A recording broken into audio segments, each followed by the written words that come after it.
काबिल और हाबिल अंबिया अलैहिस्सलाम के इबरतनाक वाक़यात। कुरान मजीद ने हज़रत आदम अलैहिस्सलाम के इन दोनों बेटों का नाम जिक्र नहीं किया, सिर्फ आदम के 2 बेटे कहकर मजमूल छोड़ दिया है। अलबत्ता तौरेत में इनके नाम बयान किए गए हैं। कुछ रिवायतों में इन दोनों भाइयों में अपनी शादियों से मुतालिक ज़बरदस्त इख्तिलाफ का जिक्र किया गया है। इस मामले को ख़त्म करने के लिए हज़रत आदम अलैहिस्सलाम ने यह फ़ैसला फरमाया कि दोनों अपनी अपनी कुर्बानी अल्लाह के हुजूर में पेश करें। कुर्बानी मंजूर हो जाए वही अपने इरादे का पूरा कर लेने का हकदार है। काबिल और हाबिल की नज़र।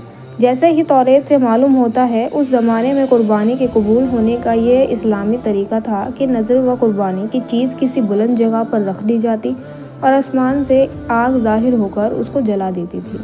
इस कानून के मुताबिक हाबिल ने अपने रेवड़ में से एक बेहतरीन दुम्बा अल्लाह को नज़र किया और काबिल ने अपनी खेती के गल्ले में से रद्दी किस्म का गल्ला कुर्बानी के लिए पेश किया। दोनों की अच्छी और बुरी नीयतों का अंदाज़ा इसी अमल से हो गया। इसलिए दस्तूर के मुताबिक आग ने आकर हाबिल की नज़र को जला दिया और इस तरह कुर्बानी कबूल होने का शरफ उसके हिस्से में आया। काबिल अपनी इस तौहीन को किसी तरह बर्दाश्त न कर सका और अपने गैज़ व गज़ब में आकर हाबिल से कहा कि मैं तुझको कत्ल किए बगैर न छोड़ूंगा ताकि तू अपनी मुराद को ना पहुंच सके। हाबिल ने जवाब दिया, मैं तो किसी तरह तुझ पर हाथ ना उठाऊंगा, बाकी तेरी जो मर्जी आए वह कर। रहा कुर्बानी का मामला, सो अल्लाह के यहाँ नेक नीयत ही की नज़र कबूल हो सकती है। वहाँ बदनीयत की ना धमकी काम आ सकती है और ना बेवजह गम व गुस्सा। और इस पर काबिल ने गुस्से से बहुत ज़्यादा भड़ककर अपने भाई हाबिल को मार डाला। कुरान पाक में ना शादी से मुताल्लिक इख्तिलाफ का जिक्र है और ना इन दोनों के नामों का जिक्र है, सिर्फ कुर्बानी नज़र का जिक्र है। और इस रिवायत से ज़्यादा हाबिल की लाश के दफन से मुताल्लिक यह इजाफा है। कत्ल के बाद काबिल हैरान था कि इस लाश का क्या करूं।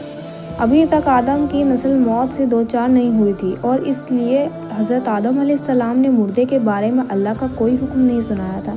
यकायक उसने देखा कि एक कौवे ने ज़मीन को रेत कर गड्ढा खोदा। काबिल को उसे देखकर चेता हुई कि मुझे भी अपने भाई के लिए इस तरह गड्ढा खोदना चाहिए। और कुछ रिवायतों में है कि कौवे ने दूसरे मुर्दे कौवे को उस गड्ढे में छिपा दिया। काबिल ने यह देखा तो अपनी नाकारा ज़िंदगी पर बेहद अफसोस किया और कहने लगा कि मैं इस जानवर से भी गहगुज़रा हो गया कि अपने इस जुर्म को छुपाने की भी एहतियात नहीं रखता। शर्मिंदगी और अफसोस से सर झुका लिया और फिर उसी तरह अपने भाई की लाश को मिट्टी में के हवाले कर दिया।